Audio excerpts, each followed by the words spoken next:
No sé si ustedes se recuerdan lo que vimos la semana pasada con respecto a esta serie dentro de el libro de los Hechos. La semana pasada hablamos sobre las consecuencias devastadoras del pecado en nuestras vidas y cómo eso en consecuencia afecta la iglesia, dentro de la iglesia.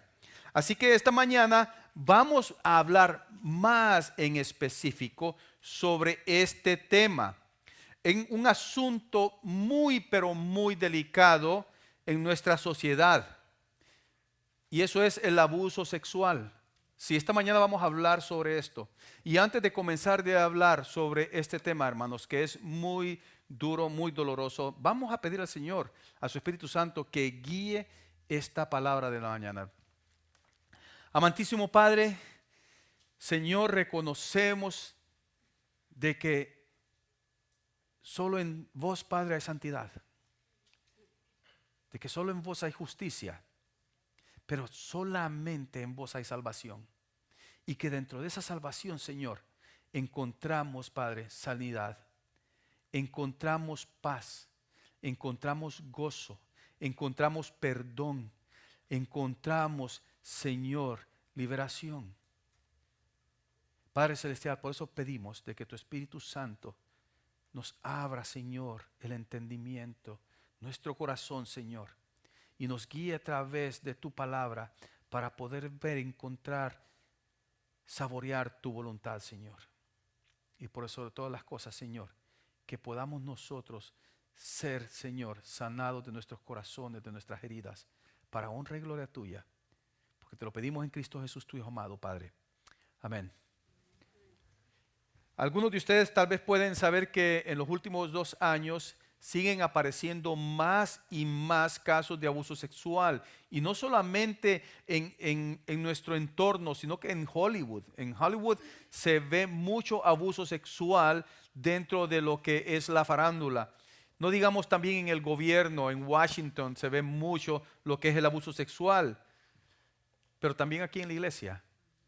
En la iglesia del Señor se ve también abuso sexual. Y hace exactamente 1 año que nuestra convención se vio envuelta en un escándalo, pero de gran magnitud. La Convención Bautista del Sur estuvo involucrada en estos escándalos. Ellos se vieron como entidad, nos vimos obligados a despertar y encarar esta realidad del abuso sexual. El periódico Houston Chronicle publicó en una serie de 6 artículos los casos de abuso sexual de alrededor de 380 personas que llevaron a cabo estos abusos dentro, que son líderes. Estos 380 personas son líderes de la Convención Bautista del Sur y llevaron a cabo estos abusos durante 20 años. Pero esta investigación llevó a lo que es el juicio y la culpabilidad de estas personas. O sea, estas personas tenían más de 700 víctimas entre hombres, mujeres y niños. Esto es triste. Ver que más de 700 personas hayan sido víctimas de abusos sexuales. Las estadísticas muestran que 1 de cada 4 mujeres y 1 de cada 6 hombres son abusados sexualmente antes de que cumplan la mayoría de edad, antes de que cumplan 18 años. 1 de cada 4 mujeres y 1 de cada 6 hombres. Estos números duelen. Vean, nosotros no podemos ignorar este problema, ya que no estamos exentos de ello. Y porque como iglesia debemos nosotros cuidar a nuestros niños, a nuestras niñas, a nuestros jóvenes y a nuestros hermanos y hermanas de una forma preventiva y de una forma también informativa. Al final del sermón, hermanos, va a estar con nosotros nuestra directora del Ministerio Infantil, nuestra hermana Darlene Crosito, y ella va a compartir con ustedes acerca de este tema. Así es que esperen cuando ella pueda venir y hablar con nosotros y compartir con nosotros. Cuando esta noticia de este abuso sucedió, nuestra iglesia se unió a un desafío que se llama Caring Well en inglés. Esto es de parte de la Convención Bautista. O sea, en español sería un cuidando correctamente o cuidando bien. Y esta iniciativa está motivando a las iglesias a tomar 8 medidas para prevenir mejor el abuso y cuidado de aquellos que han sido abusados. Por esa razón se le pidió a Darlene de que se encargara de este proyecto y ella conformó un equipo de 4 personas, los cuales fueron mandados a la ciudad de Dallas en octubre pasado para asistir a esta conferencia de Caring Well organizada por la Convención Bautista del Sur. Y dentro de esta Convención Bautista está lo que es la Comisión de Ética y Libertad Religiosa de nuestra convención. Ahora, si usted se pone a pensar, todos los padres tenemos que ser intencionales al enseñarle a nuestros hijos de tener cuidado con personas desconocidas, ¿no es así? ¿Qué es lo primero que le decimos a nuestros hijos? Hey, no platiques con personas extrañas. En inglés, don't talk to strangers. Do not do that. No es eso lo que le decimos. Que se abstengan de eso. Tenemos que recordarles a ellos de no hacer caso ni de conversar con alguien desconocido. Y eso es lo que hemos estado enseñando durante muchos años a nuestros hijos. ¿No es así? Pero los estudios revelan esto. Vea qué alarmante es esto. El 90% de los niños que son víctimas de abuso sexual conocían a sus agresores. El 90% de los agresores son conocidos por las víctimas. Lo que significa que todos estamos expuestos a este problema, dentro y fuera de la iglesia. Y nosotros no debemos esperar a ser inmunes a ello. O sea, solo porque estamos aquí dentro de la iglesia no debemos tomar por sentado de que nuestros hijos están protegidos. Debemos de tener mucho cuidado en cómo nosotros tomamos esa protección, esa garantía. Y esto, hermano, está conectado con lo que vimos la semana pasada en Hechos 5. Vea, Satanás va a tomar cualquier ventaja si nosotros le dejamos la puerta abierta para que él entre en nuestras vidas y haga estragos en ella. Porque el plan de Satanás es de que nuestra iglesia no avance. El plan de Satanás es de que usted y yo no llevemos a cabo la gran comisión de hacer discípulos del Señor Jesucristo. Eso es lo que quiere Satanás. Satanás quiere que nosotros nos durmamos en nuestra salvación. ¿Sí? Y por eso Pablo dice que nos ocupemos de nuestra salvación con temor y temblor. O sea que nosotros debemos de ver lo que el Señor nos ha dado, esa responsabilidad, y llevarla a cabo. Recuerde, ¿cuál es el mayor mandamiento? Amarás a tu Dios con todo tu ser, con toda tu alma, con todas tus fuerzas. Y después, ¿qué dice? Y a tu prójimo como a ti mismo. Pero con respecto a Hechos, hermanos, vamos a volver la siguiente semana para introducirnos de nuevo en el capítulo 5 de Hechos. Pero ahora vamos a ver el libro de Éxodo, capítulo 3. Ahí nos vamos a centrar esta mañana. Y esta es una historia bíblica muy conocida. Es la historia de Moisés y la zarza ardiendo. ¿Y qué es la zarza? Para algunos no conocen tal vez la terminología. La zarza es un arbusto grande.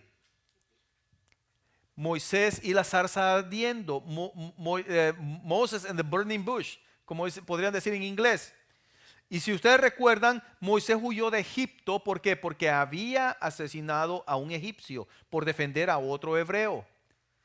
huyó después de 40 años de haber vivido en Egipto y ser el hijo adoptivo del faraón. Ahora es un homicida y huye al desierto, donde vive otros 40 años, y ahí se convierte en pastor de ovejas y anda pastoreando las ovejas en las montañas, ahí donde puede encontrar lugares tranquilos para que las ovejas puedan pastar y descansar. Y es ahí que él encuentra y ve este episodio tan importantísimo. Pero lo interesante es de que deseo yo que nosotros pongamos atención al corazón de Dios en este pasaje. ¿Cuál es el corazón de Dios?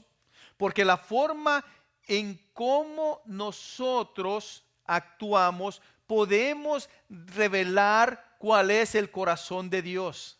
Sí, nosotros en nuestra forma de actuar podemos revelar cuál es el corazón de Dios. ¿Y cuál es el corazón de Dios? No solamente en general, sino que dónde está el corazón de Dios con respecto al abuso, a la injusticia. Y es lo que vamos a ver. Así que les voy a pedir que busquen en Éxodo capítulo 3. Dice así la palabra del Señor. Y Moisés apacentaba el rebaño de Jetro, su suegro, sacerdote de Madián, y condujo el rebaño hacia el lado occidental del desierto y llegó a Horeb, el monte de Dios. Y se le apareció el ángel del Señor en una llama de fuego, en medio de una zarza. Y Moisés miró, y he aquí la zarza ardía en fuego, y la zarza no se consumía. Entonces dijo Moisés: me acercaré ahora para ver esta maravilla, ¿por qué la zarza no se quema? Cuando el Señor vio que él se acercaba para mirar, Dios lo llamó de en medio de la zarza y dijo: Moisés, Moisés. Y él respondió: heme aquí. Entonces él dijo: no te acerques aquí, quítate las sandalias de los pies, porque el lugar donde estás parado es tierra santa. Y añadió: yo soy el Dios de tu padre, el Dios de Abraham, el Dios de Isaac y el Dios de Jacob. Entonces Moisés cubrió su rostro porque tenía temor de mirar a Dios. Y el Señor dijo: ciertamente he visto la aflicción de mi pueblo que está en Egipto, y he escuchado su clamor a causa de sus capataces, pues estoy consciente de sus sufrimientos. Y he descendido para librarlos de mano de los egipcios y para sacarlos de aquella tierra a una tierra buena y espaciosa, a una tierra que emana leche y miel, al lugar de los cananeos, de los hititas, de los amorreos, de los fereceos, de los heveos y de los jebuseos. Y ahora, he aquí, el clamor de los hijos de Israel ha llegado hasta mí, y además he visto la opresión con que los egipcios los oprimen. Si usted puede ver este pasaje de una forma detenida, usted va a entender o va a ver que es evidente cómo Dios actúa hacia las personas que claman a Él. Hay algo importante: Dios escucha el clamor de su pueblo. Dios escucha el clamor de su pueblo. El pueblo de Israel había estado oprimido por 400 años. Recuerdan, José fue vendido como esclavo, llegó a Egipto y llegó a ascender a ser el número 1 después de Faraón. Y él pudo traer a toda su familia, como a 70 miembros de su familia, incluyendo Jacob. Y una vez que ellos se asentaron en Egipto, por 400 años ellos se multiplicaron. Pero por miedo a que este pueblo hebreo creciera en gran manera, los egipcios, el faraón, los subyugaron y los esclavizaron. 400 años. Ahora, para que usted tenga una perspectiva, un poco de perspectiva, solo piense en la isla de Cuba. La isla de Cuba está siendo esclavizada por el comunismo, por este, vamos a decir, por este tipo de gobierno, si se le puede decir así, por 61 años. Son apenas 61 años y parece que fuera una eternidad. Ya puede imaginarse 400 años. Y a pesar de que los hebreos se sentían condenados y olvidados, Dios oyó su clamor. Y vea algo, esto es interesante. La palabra clamor es descrita como cuando uno verdaderamente da con todo lo que tiene un llanto, un lloro, un grito, desesperación. Yo no sé cuántos de ustedes les ha pasado eso, que sienten tanto dolor, que es tanto el dolor que ustedes no pueden ni siquiera llorar. Vea, esto llega al punto de que estas personas están clamando. Y es muy probable que los hebreos ya al final de los 400 años no conocieran quién es Dios. Pero aún así ellos clamaban, ellos gemían dentro de su espíritu, dentro de su corazón. Y Dios allá dentro en esa soledad, en esa quietud, podía ver ese dolor, podía ver ese clamor. Ahora, una víctima por lo general no sabe qué hacer cuando es abusada. No saben con quién hablar. Pero todo ese dolor y clamor que ellos están pasando es escuchado por el Señor. Su dolor, su clamor, su llanto no queda sin escucharse, no queda sin atenderse. Dios escucha cada lágrima, la ve. Cada lágrima, sí. Cada pensamiento de culpa. Ahora, si usted ha sido abusado, usted necesita saber esto. Usted necesita creer, no solamente saber. Usted necesita creer y saber que Dios conoce y oye, escucha su llanto. Usted es importante para Él. Usted es algo preciado. Recuerde que el Señor Jesucristo vino a esta tierra. ¿Por qué? Juan 3:16. Porque de tal manera, o sea, el amor de Dios va más allá de nuestro entendimiento. Él mandó a su Hijo por amor. Pero aquí viene el condicionante, o cuál debe de ser la cláusula, para que todo aquel que en Él crea, para todo aquel que en Él cree, no se pierda, mas tenga vida eterna. Dios ama y escucha a su pueblo. Pero también hay algo interesante, importante en este pasaje. Los cristianos debemos escuchar también el clamor de aquellos que son vulnerables. Usted y yo debemos de escuchar también el clamor de los vulnerables, de aquellos que están expuestos al abuso. Tal vez usted tiene un amigo que le ha confesado, que le ha compartido con usted ese dolor, esa experiencia tan dura. Y usted desea ayudarle a ese amigo o esa amiga, pero no está seguro de cómo hacerlo. Bueno, el primer paso que usted debe de hacer entonces es escuchar. Eso es lo primero. Tener buenos oídos. Y cuando digo escuchar, no solamente es escuchar la historia, sino que poner atención. Dedicar todos nuestros sentidos, todo nuestro esfuerzo para entender completamente lo que se nos está confiando, lo que se nos está comunicando. Y valorarlo de una forma, mire, valorar esas emociones y valorar esa experiencia. Yo no sé cuántos de ustedes se pueden relacionar con otra persona que ha pasado una experiencia dolorosa. Solo aquellos que han pasado una experiencia dolorosa y la ven reflejada en otra persona van a poder sentir o tener simpatía por esa persona.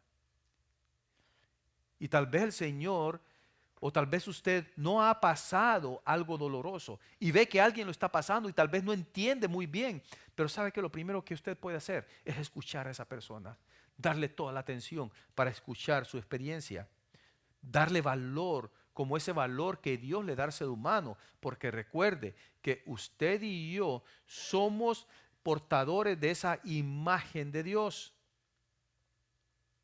A pesar de que esa imagen y semejanza de Dios ha sido distorsionada por el pecado, nosotros aún tenemos ese residuo de la imagen de Dios. Y por lo tanto, nosotros tenemos que darle ese valor a esa imagen. Necesitamos escuchar para poder entender la situación, porque eso desarrolla confianza, que para que la víctima pueda descansar, pueda sentir que no está solo. Porque cuando ellos desarrollan confianza, eso es lo que muchas veces se ha perdido. La confianza en el ser humano. La confianza en que Dios puede hacer buenas todas las cosas. Y la persona cuando se siente sola, pero encuentra a alguien que verdaderamente se preocupa por ella, esa confianza vuelve y se siente segura. Desafortunadamente, cuando no escuchamos de una forma correcta y tratamos de actuar, nuestra reacción es tratar de actuar en contra de esta situación, podemos hacer o producimos inseguridad en una persona abusada. Porque ellos todavía están tratando de razonar lo que ha pasado en sus vidas. Porque este es un trauma, hermanos. Ese es un trauma que marca a una persona toda su vida.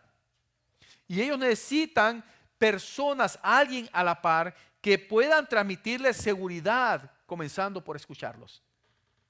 Darles esa tranquilidad de decirles, ¿sabes qué? Puedes contar conmigo. Y muchas veces decimos nosotros, bueno, yo no sé qué hacer. Pero lo primero que nosotros debemos de hacer es tener abiertos los oídos de nuestro corazón para estas personas.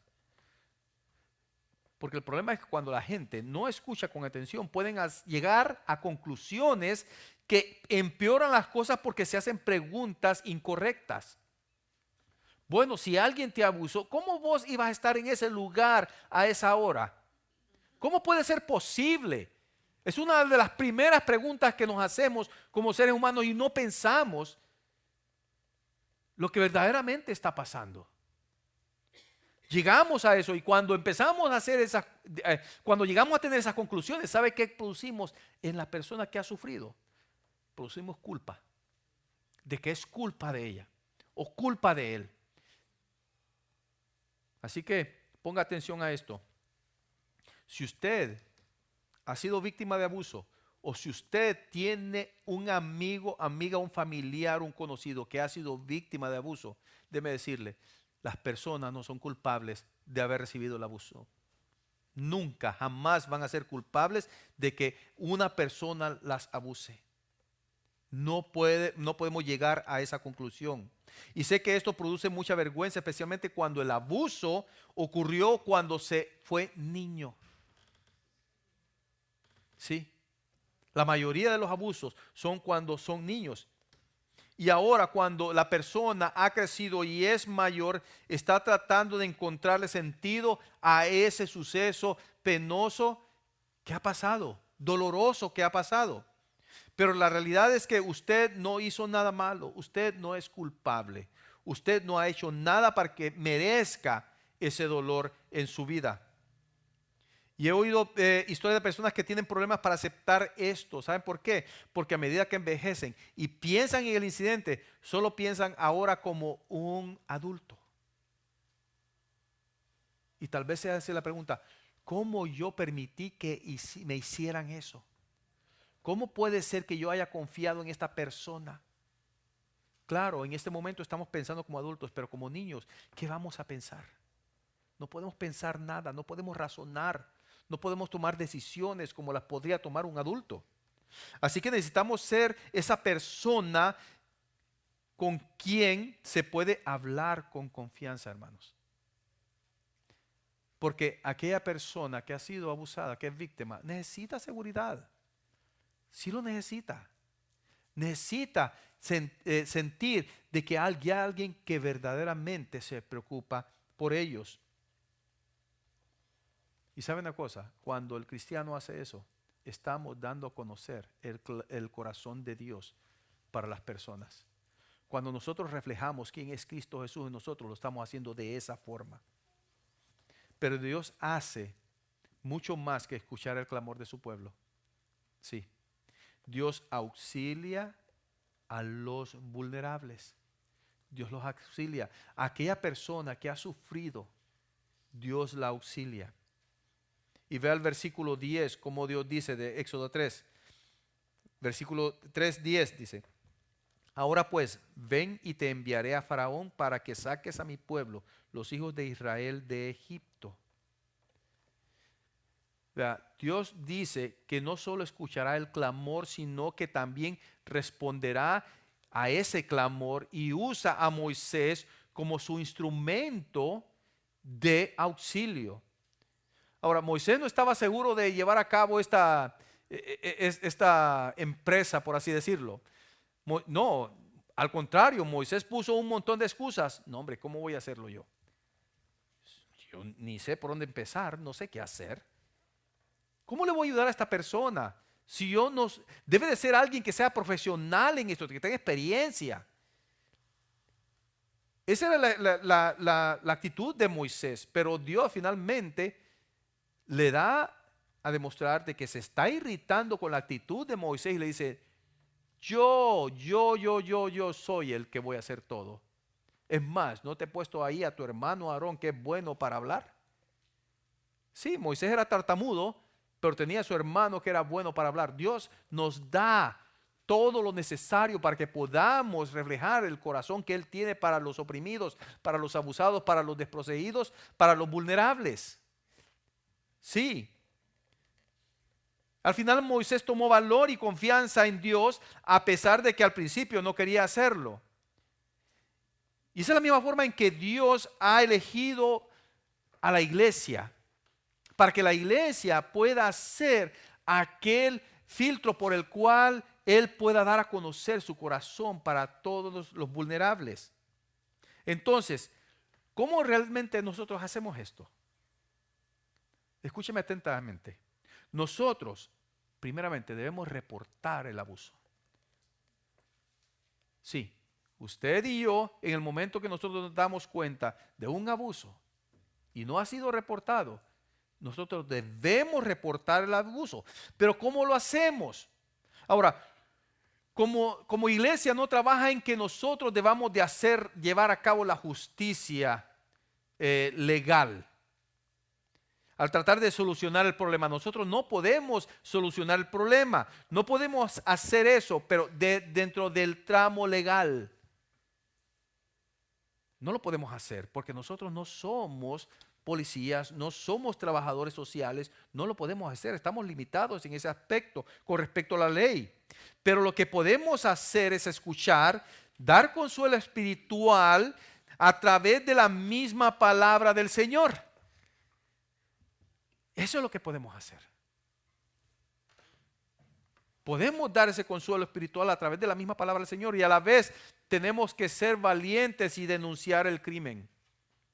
No somos terapeutas legales, pero sí somos aquellos que podemos dar el consejo espiritual, el consejo de Dios.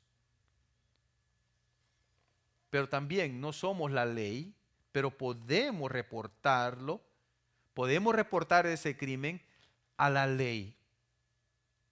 Reportar este crimen a aquellos que sí tienen la capacidad de juzgar a estas personas en esta tierra. Algunos de ustedes se preguntarán entonces si usted debe hacerlo no para protegerle legalmente. Bueno, vea, la ley aquí requiere de que si usted escucha o si a usted le confiesan de que alguien ha sido víctima de abuso, la ley dice que usted está en esa obligación de darlo a conocer. Y muchas personas, ¿sabe qué hacen? Quiero decirte algo en privado. Cuidado. Si va a hacer algo que me comprometa a mí, no me lo digas. Mejor no me digas nada. Yo no sé cuántos de ustedes han escuchado eso. Y no debe de ser así. No debe de ser así. No se trata porque esto no se trata de protegernos a nosotros mismos. ¿Sabe qué? Se trata de proteger a los vulnerables, especialmente a los niños que no tienen voz. Y eso se extiende también al aborto. Porque esos niños que todavía no han salido del vientre de su madre, ya tienen vida, pero no tienen voz para que nadie los defienda. Vea, el 60% de las víctimas de abuso sexual infantil nunca se lo dicen a nadie. Nunca.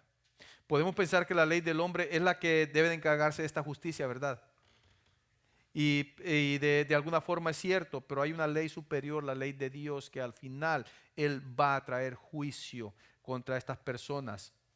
Ese Dios que nos manda a amarlo a Él con toda nuestra fuerza, con todo nuestro ser, con toda nuestra mente, nos manda también a amar de la misma forma al prójimo. Tenemos que amarlo como a nosotros mismos. Hemos hablado de esto ya. Cómo se refleja en el matrimonio. Si en el matrimonio el hombre dice que ame a su mujer como a su propio cuerpo, a su mujer, está dando el reflejo de Cristo con la iglesia, y nosotros debemos amar a nuestro prójimo como a nosotros mismos. ¿Quién va a hacerse daño a sí mismo? ¿Quién va a agarrar un cuchillo y lo va a poner en una tabla de picar y se va a cortar todos los dedos simplemente porque quiere ver sangre? No, nadie lo va a hacer. ¿Cómo entonces vamos a hacer eso también con nuestro prójimo, con alguien que tiene la imagen y semejanza de Dios en nuestras vidas? ¿Cómo nosotros vamos a estar inmunes o no nos va a dar ningún sentimiento al ver que otra persona está sufriendo? Y últimamente, ¿cómo vamos nosotros a quedarnos inmóviles al saber que hay miles y miles de personas que se están yendo al infierno y no han escuchado la palabra del Señor? Cuando nosotros tenemos esa responsabilidad, cuando nosotros no escuchamos, cuando nosotros no nos detenemos a ver. Por esa razón debemos de reportar todo aquello que es sospechoso, ¿sabe? Nosotros debemos de tener los ojos abiertos, nosotros no solamente los ojos de físicos, sino que del corazón, para ver a las personas. Y muchas veces caemos en el ajetreo de tanto trabajo y decimos, no nos detenemos a ver. Claro que eso no quiere decir de que la persona tiene que hablar, tiene que acercarse. ¿Cómo yo voy a poder también entender el dolor de otros si no lo da a conocer a las personas? Necesitamos también nosotros, si somos víctimas, hablar con alguien. Ahora, mucha gente piensa, no deberíamos ocuparnos de esto internamente. Cuando vemos, si sucede algo dentro de la iglesia, si vemos un abuso aquí, podemos decir, bueno, estamos dentro del cuerpo de Cristo. Dice la Biblia que nosotros, en Romanos dice que nosotros arreglemos nuestros asuntos internamente. Pero no podemos arreglar eso internamente. Eso es lo que trataron de hacer ciertas iglesias cuando vieron que sus líderes estaban involucrados en abuso sexual. Pero no debemos de hacer eso. No existe, podemos pensar, bueno, no es Dios el que nos juzga a nosotros. Y sí, no hay necesidad de llevarlo a corte entonces si Dios es el que juzga. Pero el problema está que eso no es así, porque esto es más, no es más que un pecado, sino que hay algo que es aparte del pecado acerca del abuso sexual. Es un crimen. Y como crimen se debe de ser juzgado por las leyes de este mundo. Usted lo puede encontrar en Romanos 13. Puede leer Romanos 13 y va a encontrar ahí que dice que el gobierno es un ministro de Dios, o sea, la ley, ese gobierno, ese orden que Dios dejó, impuso en este mundo, es para que lleve la espada de justicia. Y sabe una cosa, muchas veces nosotros, si no somos culpables, si no nos encuentran culpables en este mundo, muchas veces nosotros no vamos a poder entender la justicia de Dios, porque si no podemos de una forma humana entender la justicia del hombre, jamás vamos a poder entender la justicia de Dios, que es santa. ¿Cuántas personas no son encontradas culpables y hasta que están pagando su condena, no se dan cuenta que necesitan a un redentor? No se dan cuenta que necesitan un salvador. Así que esto no se trata de proteger la reputación de nuestra iglesia. Se trata de proteger la reputación de Cristo. Porque recuerde, el Señor nos ha salvado, nos ha dado un nombre. ¿Sabe por qué dice en Isaías? Por amor de mi nombre, dice. Por amor de mi nombre. Porque Él ha prometido y Él no puede quedar como mentiroso. Él lleva a cabo su misericordia en nosotros. Así es que al hacer la justicia en este mundo y ayudar a los vulnerables nosotros, esto refleja el corazón de Dios. Ahora, nosotros estamos llamados no solamente a escuchar, sino que también a actuar. Y no denunciar el abuso es ignorar a la víctima, y eso solamente protege al abusador, solo protege al que lleva a cabo el crimen. Así que si usted es parte de esta iglesia, recuerde, si usted ve algo, si usted sospecha algo, diga algo entonces. Todos nosotros somos el instrumento de Dios para hacer lo correcto. Dios nos ha llamado para que hagamos su voluntad, y Él nos ha elegido para ayudar a los necesitados. Y esto revela una parte más del corazón de Dios y nuestro papel como representantes de Él en esta tierra. O sea, Dios juzgará a los que causan daño. Dios juzgará a los que causan daño. Si usted estudió con nosotros el libro del Apocalipsis, usted va a recordar de que en el capítulo 6 están todas las almas de los mártires bajo de lo que es el altar de Dios. Y todas esas almas están diciendo al Señor: ¿hasta cuándo vas a vengar nuestras almas? ¿Hasta cuándo? Pero ¿sabe una cosa? Dios es lento para la ira, pero grande en misericordia. El hecho de que el hombre muchas veces quede impune aquí no quiere decir que va a quedar impune eternamente, porque Dios nos va a juzgar. Y todos nosotros como seres humanos nos vamos a presentar ante Él. Pero solo aquellos que estén en el libro de la vida con respecto a que sus vidas fueron compradas por la sangre de Cristo, Dios va a ver a Cristo Jesús en cada uno de ustedes, y por esa razón no vamos a ser juzgados. Pero aquel que no se arrepintió de sus pecados, aquel que no se ha dado cuenta de que necesita perdón, jamás va a poder tener vida eterna y va a ser juzgado por Dios. Vea en el capítulo 12, avance hasta el capítulo 12 de Éxodo, en el versículo 12, vea lo que dice. Después de que Moisés llegó a Egipto, hizo un sinnúmero de señales, las 10 plagas. ¿Se recuerdan? Llega el momento entonces de que Dios dice: hasta aquí no más, basta, aquí viene mi juicio. Y es cuando manda a él esta última plaga, en el versículo 12 de capítulo 12 de Éxodo: porque esta noche pasaré por la tierra de Egipto y heriré a todo primogénito en la tierra de Egipto, tanto de hombre como de animal, y ejecutaré juicios contra todos los dioses de Egipto. Yo el Señor. Por si acaso se les olvida, yo el Señor, dice. O sea, que Dios no toma a la ligera el pecado, especialmente cuando se le da responsabilidad a aquellos que están en el poder y que abusan de los más débiles. Sí, Él traerá juicio sobre ellos. Aquellos que se les ha dado una responsabilidad y no la llevan a cabo, Dios va a traer juicio sobre ellos. Y como mencioné en Romanos 13, Él lo hace por ahora a través de las autoridades. Y sabemos de que las autoridades no son perfectas. Sí, ellos no son perfectos. Pero va a llegar al final la justicia de Dios. Y de esa nadie se puede escapar. Cada persona tendrá que dar cuenta de sus vidas y presentarse ante ese juez santo y justo. Y en ese día Dios hará justicia, traerá la justicia que tanto anhelamos en esta tierra. Pero vea qué es lo que sucede cuando alguien hace algo en contra de estos niños. Vea lo que dice Mateo 18, del 5 al 6. Mateo 18, del 5 al 6 dice: y el que reciba a un niño como este en mi nombre, a mí me recibe, pero al que haga tropezar a uno de estos pequeñitos que creen en mí, mejor le sería que le colgaran al cuello una piedra de molino de las que mueve un asno y que se ahogara en lo profundo del mar. ¿Sabe de qué tipo de piedra de molino está utilizando? No es el molcajete que estamos hablando, ni la piedra de amasar. No, estamos hablando de una piedra de 6 pies de diámetro,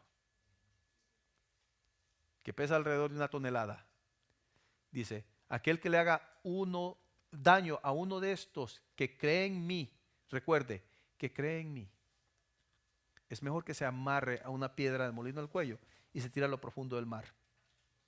Jesús deja claro que quien daña a un niño es mejor que desaparezca de este mundo, porque le espera un juicio más severo que una muerte terrible en la tierra. Más severo que esto. Entonces, ¿cómo actuamos sabiendo que Dios juzgará a los abusadores? Vea, este es un proceso. Y lo primero es, debemos arrepentirnos. Debemos arrepentirnos. Debemos dar protección y cuidar al vulnerable. Y vea, si está hoy aquí y usted ha abusado a alguien, usted necesita arrepentirse. Primeramente, usted necesita reconocer que ha pecado contra Dios y ha cometido un crimen. Y lo primero que tiene que hacer después de arrepentirse es buscar ayuda, pero ayuda profesional. Ayuda profesional, sí. No estamos hablando que un consejero, no. Una ayuda profesional, en todos los términos. ¿Para qué? Para que usted pueda recibir esa ayuda, la ayuda que verdaderamente necesita. Tal vez usted quiera ayudar. Tal vez usted es alguien que se ha negado a querer servir. Y usted puede involucrarse en nuestros ministerios infantiles y estudiantiles. Y no necesariamente para dar clases o para cuidarlos de una forma personal, sino que hacer algo para que nuestro ministerio esté más seguro para aquellos que son vulnerables. Terminando el servicio, usted puede ir a la mesa de información para registrarse y para ser voluntario. Pero hay algo importante también, que usted para ser voluntario y trabajar con niños, con menores, usted necesita registrarse y dar sus huellas digitales. El próximo domingo vamos a tener aquí en la tarde un equipo para que pueda usted registrarse y dar sus huellas digitales para así estar registrado y poder trabajar para tener un reporte de quién es. Así también que es la próxima semana, no importa si usted ya se registró anteriormente. Yo lo hice hace varios años y este domingo que viene yo también me voy a registrar de nuevo para actualizar nuestra fuente de información. Ahora, tal vez usted ha sido una víctima y no importa cuánto tiempo haya pasado, no importa. Hay un camino que lo puede llevar a la sanidad. Y nosotros estamos aquí. Estamos disponibles para ayudarle. Estamos aquí para, no lo voy a decir de solucionar el problema de una forma legal, pero ayudarle en lo espiritual. De hacerle saber, de reflejar en usted el corazón de Dios. Que usted pueda entender que hay una forma de tener sanidad. Y después del servicio tendremos unos hermanos que van a estar aquí para orar por usted. Después del servicio. Y para escucharle y orar. Y porque si usted, en caso de que usted esté listo para hablar con alguien. El Señor quiere que su corazón encuentre descanso y alivio de este dolor. Y quiero terminar llevándolos de vuelta al a Éxodo 12, donde el siguiente versículo, que es el 13, vea lo que dice. Y la sangre os será por señal en las casas donde estéis. Y cuando yo vea la sangre, pasaré sobre vosotros y ninguna plaga vendrá sobre vosotros para destruiros cuando yo hiera la tierra de Egipto. Vea. Dice, en Mateo leímos de que cualquiera que haga tropezar a uno de estos pequeñitos que cree en mí, dice, que cree en mí.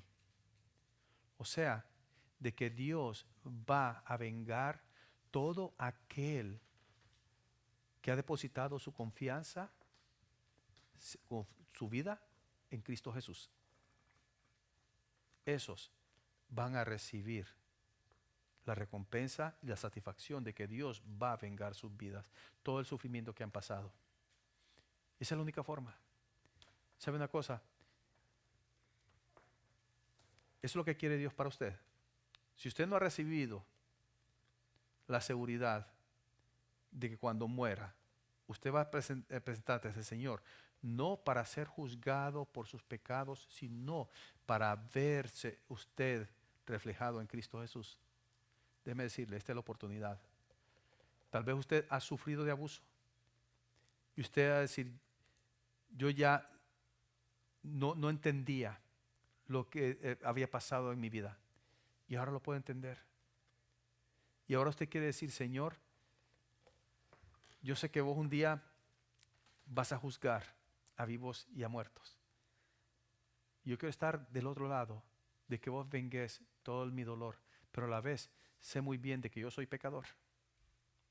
Porque sabes la cosa, no hay uno, no hay ni uno que haga la voluntad del Señor, dice la palabra del Señor. Todos somos pecadores, todos nacimos pecadores y todos vamos a morir pecadores a menos que reconozcamos nuestro pecado y veamos a Cristo Jesús como el único que nos puede dar salvación porque Él pagó por nuestro pecado. Así es que piensa en esto, de que es necesario de que usted entregue su vida, se arrepienta de su pecado y entregue su vida al Señor.